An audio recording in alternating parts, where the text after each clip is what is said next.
Hey, what's up, Rico gang? Welcome back to my channel. So I get the question a lot, like, bro, how do I price my sneakers?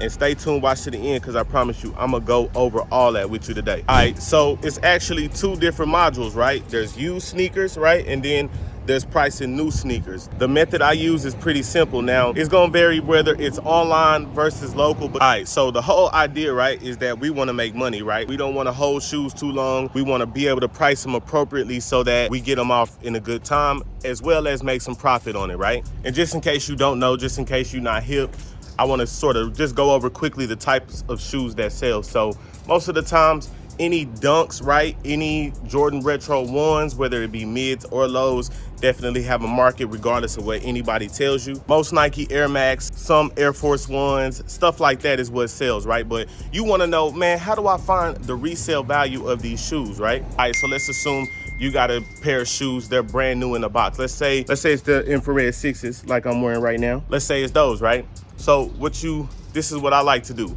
The first thing you do is you go on eBay, right? You search it up on eBay and then you filter it by the sold listings, right? Because if you look at what people that have it listed for, then you might not get a good price. I mean, keeping it real, if a shoe that's in demand is still listed and is still sitting there, that means the price is too high or the people don't trust the seller.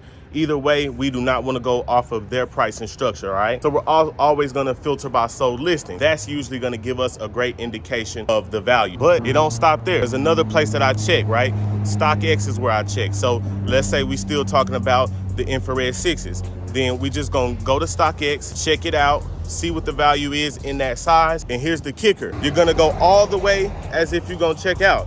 Like, let's say if a sneaker has a StockX value in a size 12, which is what I wear in the infrared 6s. Let's say in a size 12, those are around 425-ish, right?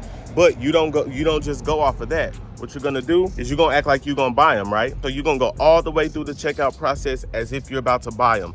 Do not stop at just the value, and you're about to understand why. When you try to check out, it's gonna give you the actual price, right? It's gonna give you how much a person would pay if they were ordering that on StockX, right?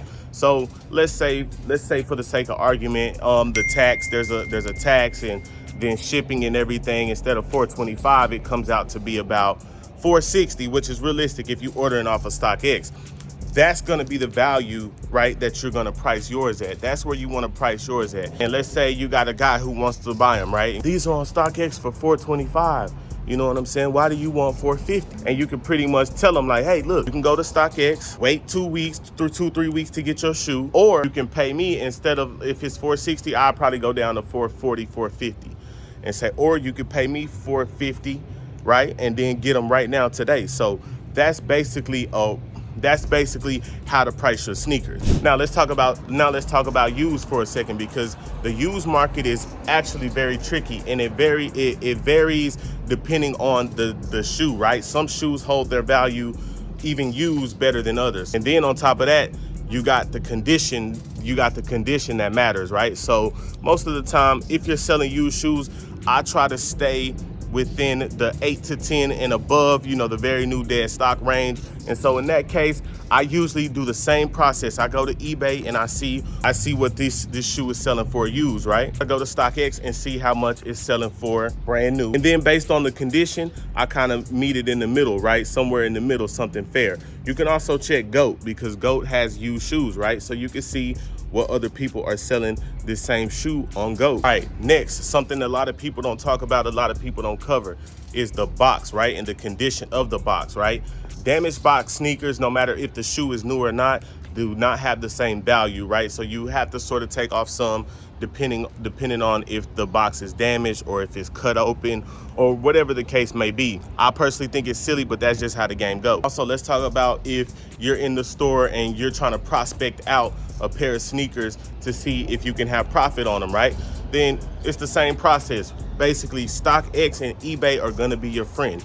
You're gonna take that shoe, you're gonna look at the SKU number, you're gonna search that up and see what they're consistently selling for on eBay, right? Make sure you're paying attention to when the last one was sold, how many are selling, and the same on StockX. On StockX, you can see at the bottom where there's like a little chart and it shows you all the sales made within the last week or whatever. So if this shoe haven't sold in a month or whatever, then you might be holding on to it. So make sure you're paying attention to that. I have a video where I talk about how to cop brand new sneakers on sites like Yeezy Supply, on sites like Foot Locker that have the splash screen. Meet me over in that video, man. Thank y'all for y'all time today. Let's get it.